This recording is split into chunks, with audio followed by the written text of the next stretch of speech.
नमस्कार दोस्तों, स्वागत है आपका आपके पसंदीदा चैनल नॉलेज बेसिस पर। तो दोस्तों, हम डेली अपने चैनल पर वन लाइनर जनरल नॉलेज के 50 क्वेश्चन लेकर आते हैं।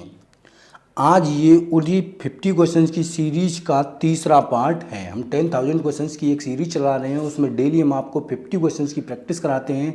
उसका आज ये तीसरा पार्ट है। 2 पार्ट पहले ही अपलोड किए जा चुके हैं। यदि आपने नहीं देखा है तो उन्हें आप जाकर हमारे चैनल की प्लेलिस्ट में वन लाइनर जीके की प्लेलिस्ट बनी हुई है, आप उसमें जाकर उन्हें देख सकते हो। तो चलिए तो आज की वीडियो स्टार्ट करते हैं। दोस्तों, आज की वीडियो स्टार्ट करें उससे पहले हम आप लोगों से एक रिक्वेस्ट करना चाहेंगे। यदि आप हमारे चैनल पर नए हो तो चैनल को सब्सक्राइब कर लीजिए, बेल आइकन को प्रेस कर लीजिए, ताकि जब भी हम वीडियो अपलोड करें उसकी नोटिफिकेशन आप तक पहुंचती रहे। बहुत जल्दी दोस्तों हम maths tricks related video start करने वाले हैं। उसमें आपको मैथ्स के सवालों को सॉल्व करने के लिए नए नए ट्रिक्स मिलेंगे, जिससे आप अपने सवालों को और भी ईजी बना सकते हो। तो चलिए तो करते हैं आज की क्लास स्टार्ट। ये रहा हमारा पहला क्वेश्चन, असत्य फल का उदाहरण क्या है? तो असत्य फल के उदाहरण की यदि हम बात करें तो सेब जो है वो असत्य फल का उदाहरण है। क्या? सेब असत्य फल का उदाहरण है। अगला क्वेश्चन देखते हैं, यूएनओ की उस एजेंसी का नाम बताएं जो बाल कल्याण के लिए कार्य करती है। तो यूएनओ की ऐसी एजेंसी जो बाल कल्याण विभाग के लिए कार्य करती है यूनिसेफ है। यूनिसेफ एजेंसी बाल कल्याण विभाग के लिए कार्य करती है। अगला क्वेश्चन देखते हैं, सिद्धार्थ आगे चलकर बुद्ध क्यों कहलाए? तो जो सिद्धार्थ थे वो आगे चलकर बुद्ध कहलाए क्योंकि उन्हें सच्चे ज्ञान की प्राप्ति हो गई थी। क्या हो गया था? उन्हें सच्चे ज्ञान की प्राप्ति हो गई थी, इसीलिए सिद्धार्थ जो है वो आगे चलकर बुद्ध कहलाए। चलिए देखते हैं अगला क्वेश्चन। अगला क्वेश्चन है हमारा, ऐतिहासिक काल में जैन धर्म के 24वें तीर्थकार कौन थे? मोस्ट इंपोर्टेंट क्वेश्चन है। सबसे पहले तो आप ये याद रखना कि जैन धर्म में कितने तीर्थकार हुए थे? 24 तीर्थकार हुए थे। और जो जैन धर्म के 24वें तीर्थकार थे वो महावीर स्वामी थे। कौन थे? महावीर स्वामी जैन धर्म के 24वें तीर्थकार थे। अगला क्वेश्चन देखते हैं, किस लड़ाई में नादिर शाह ने मुगल सम्राट मोहम्मद शाह को पराजित किया था? तो नादिर शाह ने मुगल सम्राट मोहम्मद शाह को करनाल की लड़ाई में पराजित किया था। किसमें? करनाल की लड़ाई में नादिर शाह ने पराजित किया था मुगल सम्राट को। चलिए देखते हैं अगला क्वेश्चन, चेन्नई को दक्षिण पश्चिम मानसून से अन्य स्थानों की अपेक्षा कम वर्षा क्यों मिलती है? तो चेन्नई को दक्षिण पश्चिम मानसून से अन्य स्थानों की अपेक्षा कम वर्षा मिलती है क्योंकि मानसून कोरोमंडल तट के समांतर चलते हैं, इसलिए चेन्नई को जो है वो दक्षिण पश्चिम मानसून से अन्य स्थानों की अपेक्षा कम वर्षा मिलती है। अगला क्वेश्चन देखते हैं, भारत की जलवायु कैसी है? दोस्तों, भारत की जो जलवायु है वो मानसूनी जलवायु है। कैसी जलवायु है? भारत की जलवायु मानसूनी जलवायु है। अगला क्वेश्चन देखते हैं, प्रकाश संश्लेषण की लगभग उल्टी प्रक्रिया क्या है? तो प्रकाश संश्लेषण की जो उल्टी प्रक्रिया है वो है लकड़ी का जलना। लकड़ी का जलना प्रकाश संश्लेषण की लगभग उल्टी प्रक्रिया है। अगला क्वेश्चन देखते हैं। अगला क्वेश्चन हो जाता है हमारा, जैव मात्रा का पिरामिड किस पारिस्थितिक तंत्र में उल्टा होता है? तो जैव मात्रा का जो पिरामिड है वो तालाब के अंदर उल्टा होता है। जैव मात्रा का पिरामिड तालाब के अंदर उल्टा होता है। अगला क्वेश्चन देखते हैं, केंद्रीय प्रदूषण नियंत्रण बोर्ड किस मंत्रालय के अंतर्गत आता है? तो केंद्रीय प्रदूषण नियंत्रण बोर्ड जो है वो पर्यावरण और वन मंत्रालय के अंतर्गत आता है। किस मंत्रालय के? पर्यावरण और वन मंत्रालय के अंतर्गत आता है केंद्रीय प्रदूषण एवं नियंत्रण बोर्ड। अगला क्वेश्चन देखते हैं। अगला क्वेश्चन है हमारा, हैदराबाद अपने संग्रहालय के लिए प्रसिद्ध है। हैदराबाद में एक संग्रहालय है, उसके लिए हैदराबाद प्रसिद्ध है। उस संग्रहालय का नाम क्या है? तो संग्रहालय का नाम है सालार जंग संग्रहालय। क्या नाम है? सालार जंग संग्रहालय हैदराबाद में स्थित है। चलिए देखते हैं अगला क्वेश्चन, किस नगर को इलेक्ट्रॉनिक नगर कहा जाता है? तो यदि हम बात करें इलेक्ट्रॉनिक नगर की तो बेंगलुरु को इलेक्ट्रॉनिक नगर कहा जाता है। किसको? बेंगलुरु को इलेक्ट्रॉनिक नगर कहा जाता है। तो एक बहुत ज़्यादा क्वेश्चन पूछा जाता है, पिंक सिटी का ऐसे कहा जाता है, तो जयपुर को पिंक सिटी कहा जाता है, ये भी याद रखना। चलिए देखते हैं अगला क्वेश्चन, शेरशाह की मृत्यु कहाँ लड़ते हुए हुई थी? तो जो शेरशाह की मृत्यु हुई थी वो कालिंजर में लड़ते हुए हुई थी। कहाँ लड़ते हुए? शेरशाह की मृत्यु कालिंजर में लड़ते हुए हुई थी। अगला क्वेश्चन देखते हैं, दिन और रात किस प्रकार बनते हैं? दिन और रात जो है वो पृथ्वी की घूर्णन गति के कारण बनते हैं। पृथ्वी की घूर्णन गति के कारण दिन और रात बनते हैं। अगला क्वेश्चन देखते हैं, भारत ने समाज का समाजवादी रूप लाने के लिए किसे अपनी आर्थिक प्रणाली के रूप में अपनाया? तो भारत ने समाज का समाजवादी रूप लाने के लिए मिश्रित अर्थव्यवस्था को अपनी प्रणाली के रूप में अपनाया था। समाज का समाजवादी रूप लाने के लिए भारत ने मिश्रित अर्थव्यवस्था को जो है अपनाया था। चलिए देखते हैं अगला क्वेश्चन, स्थानीय सरकारें किसका आधार हैं?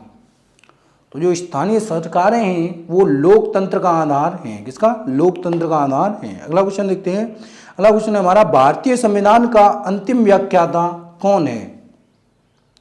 तो भारतीय संविधान का अंतिम व्याख्याता होता है सर्वोच्च न्यायालय, यानी सुप्रीम कोर्ट जो होता है वो भारतीय संविधान का अंतिम व्याख्याकार होता है। अगला क्वेश्चन देखते हैं, किसी पादप का वह हिस्सा जो दूसरे पादप पर लगाया जाता है क्या कहलाता है? तो किसी पादप का वह हिस्सा जो दूसरे पादप पर लगाया जाता है कलम कहलाता है। क्या कहलाता है? कलम कहलाता है। अगला क्वेश्चन देखते हैं, अगला क्वेश्चन हमारा, श्वेत प्रकाश कितने रंगों का मिश्रण होता है? तो श्वेत प्रकाश जो होता है वो 7 रंगों का मिश्रण होता है। कितने रंगों का? श्वेत प्रकाश 7 रंगों का मिश्रण होता है। और इन 7 रंगों को अलग किस प्रक्रिया द्वारा किया जाता है? तो प्रिज्म के द्वारा इन 7 रंगों को बिखेर दिया जाता है, यानी अलग अलग कर दिया जाता है। चलिए देखते हैं अगला क्वेश्चन, पृष्ठ तनाव किसके कारण पैदा होता है? तो जो पृष्ठ तनाव है वो अणुओं के बीच ससंजक बल के द्वारा पैदा होता है। पृष्ठ तनाव अणुओं के बीच ससंजक बल के द्वारा जो है पैदा होता है। अगला क्वेश्चन देखते हैं, अगला क्वेश्चन है हमारा, एक कण की समय की बराबर अवधि में एक वृत्ताकार पथ के गिर्द बराबर दूरी तय करता है, तो उसकी क्या होगी एक समान? एक कण जो समय की बराबर अवधि में एक वृत्ताकार पथ के, याद रखना, एक वृत्ताकार पथ के गिर्द बराबर दूरी तय करे तो उसकी चाल जो है वो एक समान होती है। क्या होता है? उसकी चाल एक समान होती है। अगला क्वेश्चन देखते हैं, अगला क्वेश्चन हमारा, कौन सा दर्पण सदा उस वस्तु की छोटी छवि बनाता है जो उसके सामने रखी जाए? तो ऐसा दर्पण जो वस्तु की सदा ही छोटी छवि बनाए जो उसके सामने रखी जाए तो वो होता है उत्तल दर्पण। उत्तल दर्पण वस्तु की, अपने सामने रखी वस्तु की हमेशा छोटी छवि बनाता है। अगला क्वेश्चन देखते हैं, पूर्ण प्रतिस्पर्धी बाजार के अंतर्गत फर्में कैसी होती हैं? तो पूर्ण प्रतिस्पर्धा का जो बाजार होता है उसके अंतर्गत जो प्राय फर्में होती हैं वो कीमत लेने वाली होती हैं। कैसी होती है? कीमत लेने वाली होती हैं। अगला क्वेश्चन देखते हैं, एल्कोहलिक किण्वन किससे बनाया जाता है? तो एल्कोहलिक किण्वन जो है वो खमीर के द्वारा बनाया जाता है। किसके द्वारा? एल्कोहलिक किण्वन खमीर के द्वारा बनाया जाता है। अगला क्वेश्चन देखते हैं, अगला क्वेश्चन है हमारा, पक्षी और चमगादड़ अच्छा उड़ते हैं लेकिन फिर भी चमगादड़ पक्षी से भिन्न है, कारण क्या है? तो पक्षी और चमगादड़ जो है वो अच्छा उड़ते हैं फिर भी चमगादड़ पक्षी से भिन्न है, इसका कारण है मध्यपट के कारण। मध्यपट के कारण जो है चमगादड़ पक्षी से अच्छा उड़ सकते हैं। तो क्वेश्चन ये भी पूछा जाता है अक्सर कि चमगादड़ रात में उड़ सकते हैं, उसका क्या कारण है? क्योंकि उनका मार्गदर्शन, चमगादड़ों का जो मार्गदर्शन होता है वो उनके द्वारा उत्पन्न पराश्रव्य तरंगों के द्वारा होता है, इसलिए चमगादड़ रात को भी उड़ सकते हैं। और अलग किसके कारण होते हैं? मध्यपट के कारण ही जो बिल्कुल अलग होते हैं। अगला क्वेश्चन देखते हैं, ट्यूब के भीतर ट्यूब प्रकार का शरीर प्लान किस में पाया जाता है? तो ट्यूब के भीतर ट्यूब प्रकार का जो शरीर का प्लान है वो जोंक के भीतर पाया जाता है। आप देखते होंगे कि जोंक जिस प्रकार चलती जाती है उसी प्रकार उसका शरीर जो है वो लंबा होता जाता है। तो इसका मतलब है ट्यूब के भीतर ट्यूब प्रकार का शारीरिक प्लान जोंक के भीतर पाया जाता है। चलिए देखते हैं अगला क्वेश्चन में आगे बढ़ने उससे पहले हम आप लोगों से एक रिक्वेस्ट करना चाहेंगे, यदि आपको हमारा वीडियो पसंद आ रहा है तो इस वीडियो को आप किसी भी एक सोशल मीडिया प्लेटफॉर्म पर शेयर जरूर कीजिएगा। यदि आप चैनल पर नए हो तो चैनल को सब्सक्राइब कर लीजिए। वीडियो पसंद आ रहा है तो वीडियो को लाइक जरूर कीजिएगा। चलिए देखते हैं क्वेश्चन अपना, पद पीसी का अर्थ क्या है, यानी इसका मतलब है पीसी की फुल फॉर्म क्या है? तो पीसी की फुल फॉर्म हो जाती है हमारी पर्सनल कंप्यूटर, यानी व्यक्तिगत कंप्यूटर। PC personal computer. देखते हैं अगला क्वेश्चन, मशीन कोड में उच्चतर स्तर भाषा के प्रोग्राम के लिए अनुवादक क्या है? तो मशीन कोड में उच्च स्तर भाषा के प्रोग्राम के लिए अनुवादक कंपाइलर होता है। क्या होता है? कंपाइलर। देखते हैं अगला क्वेश्चन। मूल्य की दृष्टि से भारत किस देश को अधिकतम रत्नों का आभूषण करता है? तो जो हमारे गहने वगैरह होते हैं या हीरे जवाहरात वगैरह होते हैं, उनका जो सबसे ज़्यादा आभूषणों का निर्यात जो करता है वो यूएसए को करता है। मूल्य की दृष्टि से भारत सबसे अधिक रत्नों और आभूषणों का जो निर्यात करता है वो यूएसए यानी अमेरिका को करता है। चलिए देखते हैं अगला क्वेश्चन। मृदंग क्या होता है? दोस्तों ये मोस्ट इंपोर्टेंट क्वेश्चन है, कई बार एग्जाम में पूछा गया है। तो मृदंग कहते हैं दो मुंह वाले ढोल को मृदंग कहा जाता है। अगला क्वेश्चन देखते हैं। आंध्र प्रदेश का शास्त्रीय नृत्य क्या है? दोस्तों ये भी मोस्ट इंपोर्टेंट क्वेश्चन है, क्योंकि अक्सर नृत्य वगैरह से या किसी भी स्टेट की कोई फेमस चीज हो उससे क्वेश्चन जो है पूछ लिया जाता है। तो आंध्र प्रदेश का शास्त्रीय नृत्य है कुचिपुड़ी। कुचिपुड़ी आंध्र प्रदेश का शास्त्रीय नृत्य है। चलिए देखते हैं अगला क्वेश्चन। अगला क्वेश्चन है हमारा, विख्यात तट मंदिर कहाँ स्थित है?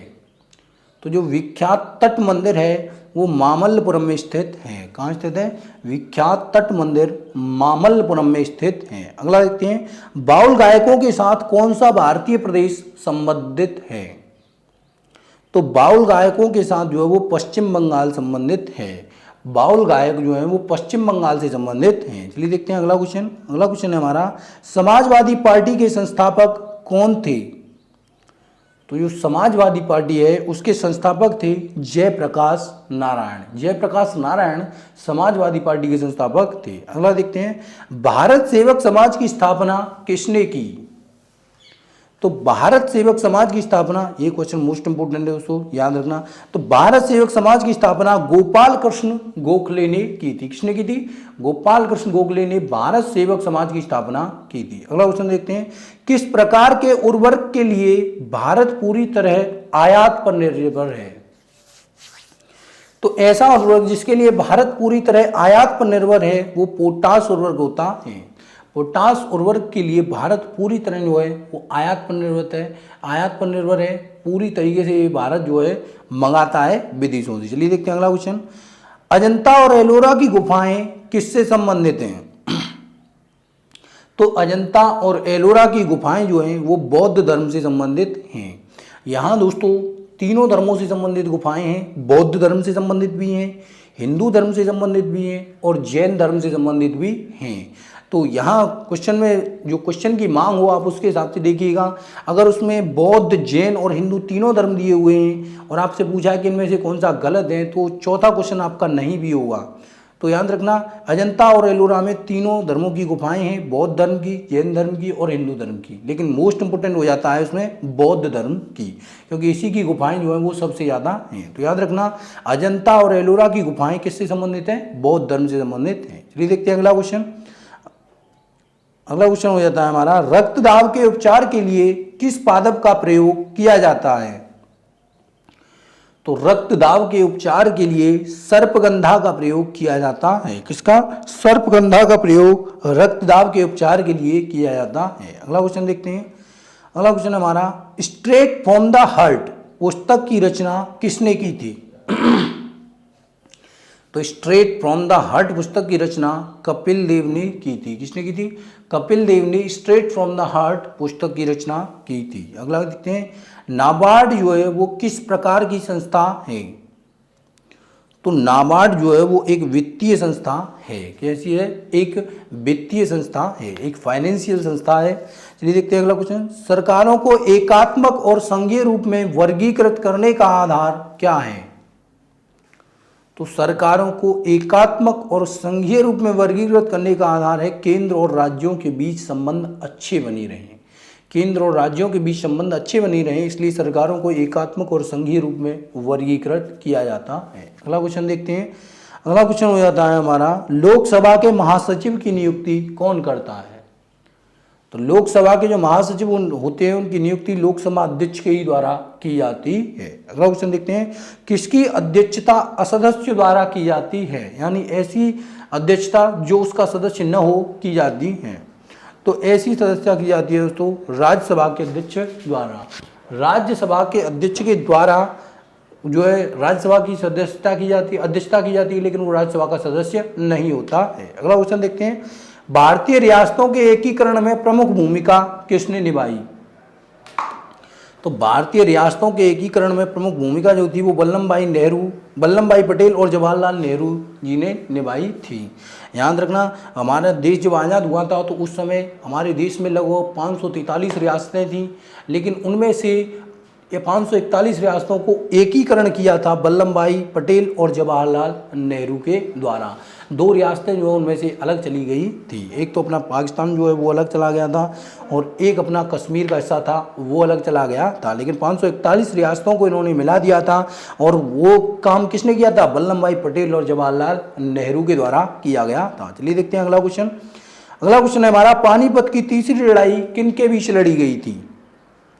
तो पानीपत का जो तीसरा युद्ध हुआ था वो मराठा और अफगानों के मध्य हुआ था। किस किस के मध्य? मराठा और अफगानों के मध्य हुआ था पानीपत का तीसरा युद्ध। अगला देखते हैं, किस नीति के द्वारा रियासत झांसी को ब्रिटिश साम्राज्य का अंग बनाया गया था? तो ऐसी नीति के द्वारा रियासत झांसी को ब्रिटिश साम्राज्य का अंग बना दिया गया राज्य अपहरण नीति थी। राज्य अपहरण नीति इस प्रकार की नीति होती थी कि यदि किसी राजा के पुत्र ना हो, खुद की संतान ना हो, तो उसकी जो रियासत होती थी उसको अंग्रेज हड़प लेते थे। ऐसी नीति लॉर्ड डलहौजी के द्वारा चलाई गई थी। ये भी मोस्ट इम्पोर्टेंट हो जाता है, किसने चलाई थी? तो लॉर्ड डलहौजी ने ये नीति जो है चलाई थी। और जो हमारे झांसी की रानी थी उन पर खुद का पुत्र नहीं था क्योंकि वो मारा गया था, तो उनका वो दत्तक पुत्र था और दत्तक पुत्र को वो जो है राजपाट नहीं देते थे, इसलिए झांसी को उन्होंने हड़प नीति के द्वारा अपने राज्य में मिला लिया था। किसने? अंग्रेजों ने। चलिए देखते हैं अगला क्वेश्चन, ज्वालामुखी गतिविधियों से किस प्रकार की झील बनती है? तो ज्वालामुखी जो गतिविधियां होती हैं उनसे कालडेरा झील बनती है। कौन सी? ज्वालामुखी गतिविधियों से कालडेरा झील जो है वो बनती है। अगला क्वेश्चन देखते हैं। अगला क्वेश्चन हो जाता है हमारा, भारतीय प्रायद्वीपीय ब्लॉक की केंद्रीय उच्च भूमियां किस प्रकार की बनी है? तो भारतीय प्रायद्वीपीय ब्लॉक की केंद्रीय उच्च भूमियां जो है वो आग्नेय व अवसादी शैलों से बनी हुई है। किससे? आग्नेय व अवसादी शैलों से बनी हुई है। अगला क्वेश्चन देखते हैं, किसी मरुभूमि में मृदा अपरदन को रोकने के लिए क्या किया जा सकता है? तो दोस्तों पॉजिटिव सी बात है, यदि मृदा अपरदन को रोकना है तो हमें पेड़ लगाने होंगे, वन लगाने होंगे, वन रोपण करना होगा, तभी जो है वो मृदा अपरदन को रोका जा सकता है। अगला देखते हैं, एक कोशिकीय परजीवी है। तो एक कोशिकीय परजीवी होता है हमारा हाइड्रा। हाइड्रा जो होता है वो एक कोशिकीय परजीवी होता है। अगला देखते हैं, किस अम्ल का संश्लेषण मानव अमाशय में होता है? मोस्ट इंपोर्टेंट क्वेश्चन है। तो ऐसा अम्ल जिसका संश्लेषण मानव अमाशय में होता है हाइड्रोक्लोरिक अम्ल होता है। क्या? हाइड्रोक्लोरिक अम्ल, HCl, हाइड्रोक्लोरिक अम्ल। दोस्तों आज का वीडियो हम यहीं पर खत्म करते हैं। बहुत जल्दी ही दोस्तों हम अपने चैनल पर एक मैथ्स ट्रिक से रिलेटेड वीडियो लेने आ रहे हैं। डेली आपको मैथ्स ट्रिक से रिलेटेड वीडियो भी मिलेगा, आपको मिलने लग जाएगा। दोस्तों यदि आपको ये वीडियो पसंद आया हो तो इस वीडियो को लाइक ज़रूर कीजिएगा। आप जिस भी सोशल मीडिया प्लेटफॉर्म से जुड़े हुए हैं आप उस पर वीडियो को शेयर जरूर कीजिएगा। चैनल पर नए हो चैनल को सब्सक्राइब कर लीजिए, बेल आइकन को प्रेस कर लीजिए ताकि जब भी वीडियो डाली जाए उसकी अपडेट आप तक पहुँचती रहे। थैंक यू दोस्तों।